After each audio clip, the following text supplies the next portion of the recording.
పరిస్థితులు మొట్టమొదటిసారిగా చూస్తూ ఉన్నాం. ఇవన్నీ కూడా ఈరోజు మనకు కనిపిస్తూ ఉన్నాయి. మరోవైపున పాలన ఎలా సాగుతూ ఉందని ఒకసారి చూస్తే, పాలనలో ప్రతి ఇంట్లో కూడా ఈరోజు చర్చనీయాంశంగానే ఉంది. ప్రతి ఇంట్లో కూడా ఈరోజు చర్చ జరుగుతూ ఉంది.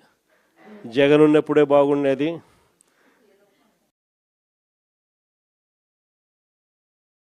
కనీసం ఆయన ప్రతి నెల ఏదో బటన్ నొక్కుతూ ఉన్నాడు,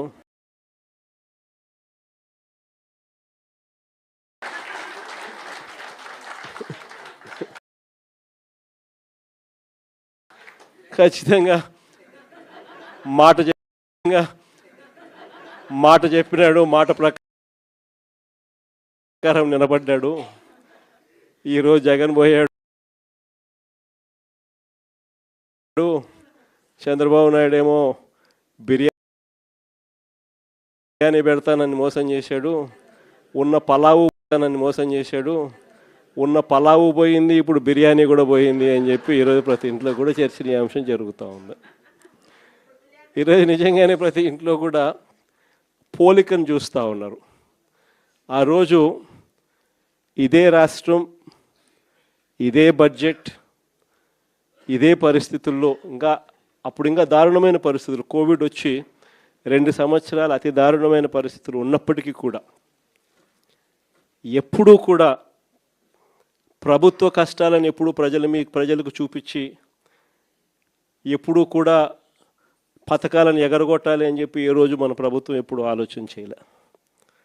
మన కష్టాలు ఎన్నున్నా కూడా ముఖంలో చిక్కటి చిరునవ్వే మెయింటైన్ చేశాం. ప్రజలకు మాత్రం చెప్పిన ప్రతి మంచి కూడా చేసి చూపించిన ప్రభుత్వం మనది. కానీ ఎప్పుడైతే మనం ఓడిపోయినామో, ఎప్పుడైతే చంద్రబాబు నాయుడు గారి పాలన ప్రజలు మళ్ళీ తిరిగి చూశారో, అప్పుడు తేడా కనిపిస్తూ ఉంది. జగన్ వల్ల మంచి జరిగింది, జగన్ ఎలా చేయగలిగినాడు, చంద్రబాబు నాయుడు ఎందుకు చేయలేకపోతా ఉన్నాడు, చంద్రబాబు నాయుడు అంత అబద్ధాలోడు, మోసం చేసేవాడు ప్రపంచ చరిత్రలో ఎవడు ఉండడు అని కూడా చెప్తా ఉన్నారు. ఒకవైపున ఉన్న పథకాలన్నీ రద్దయిపోయాయి, మరోవైపున ఈయన చెప్పిన సూపర్ 6లు సూపర్ 7లు అన్నీ మోసాల కింద తేలిపోయాయి. ఇంకొక అడుగు చూస్తే వ్యవస్థలన్నీ కూడా పూర్తిగా నీరు గారిపోయినాయి, నిర్వీర్యమైపోయినాయి. ఆశ్చర్యం కలిగించే విధంగా స్కూళ్ళు అయితే కలకలలాడుతూ ఉన్నాయి. మన ప్రభుత్వంలో మొట్టమొదటిసారిగా స్కూల్ రూపురేఖలు మారాయి. దశాబ్దాలుగా ఎవడు కూడా పట్టించుకునే పరిస్థితి నుంచి స్కూళ్ళ రూపురేఖలు మారి, ప్రైవేట్ వాళ్ళు కూడా గవర్నమెంట్ స్కూళ్ళతో పోటీ పడే పరిస్థితి ఎప్పుడు వచ్చింది అని అంటే అది కేవలం మన 5 సంవత్సరాల పరిపాలనలో మాత్రమే జరిగింది.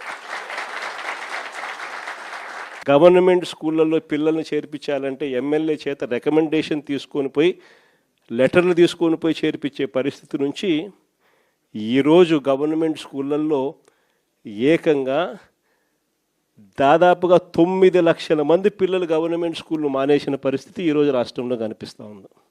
స్కూళ్ళు నాశనం అయిపోయాయి. పెద్ద చదువులు చదువుతూ ఉన్న పిల్లలు ఫీజు రీయింబర్స్మెంట్ లేక 8 క్వార్టర్స్, జనవరి, ఫిబ్రవరి, మార్చికి సంబంధించిన క్వార్టర్ మామూలుగా ఏప్రిల్లో వెరిఫై చేసి మేలో ఫీజు రీయింబర్స్మెంట్ ఇచ్చేసేయాలి. ఒక క్వార్టర్ అయిపోతూనే, ఒక త్రైమాసికం అయిపోతూనే ఆ త్రైమాసికానికి సంబంధించి మన ప్రభుత్వ హయాంలో వచ్చి నెక్స్ట్ త్రైమాసికంలో పాత త్రైమాసికానికి సంబంధించిన డబ్బులు ఆ తల్లుల ఖాతాల్లోకి డబ్బులు పడేటివి వెరిఫికేషన్ కంప్లీట్ చేసుకుని. జనవరి, ఫిబ్రవరి, మార్చికి సంబంధించిన త్రైమాసికం ఆ క్వార్టర్ నుంచి ఎలక్షన్ కోడ్ మార్చి 16వ తారీఖు ఎలక్షన్ కోడ్ వచ్చింది, అక్కడ ఆగిపోయింది. అంతే, అక్కడ నుంచి ఈ నిన్న డిసెంబర్కు ఏకంగా 8 క్వార్టర్స్. ఒక్కొక్క క్వార్టర్కు పిల్లలకు ఫీజు రీయింబర్స్మెంట్ కింద 700 కోట్లు ఒక్కొక్క క్వార్టర్కు త్రైమాసికానికి డబ్బులు ఇవ్వాల్సి వస్తే 8 క్వార్టర్స్ అంటే 8 × 7 5,600 కోట్లకు గాను కేవలం 700 కోట్లు ఇచ్చినారు. 4,900 కోట్లు బకాయి. వసతి దీవెన కింద ప్రతి జనవరిలో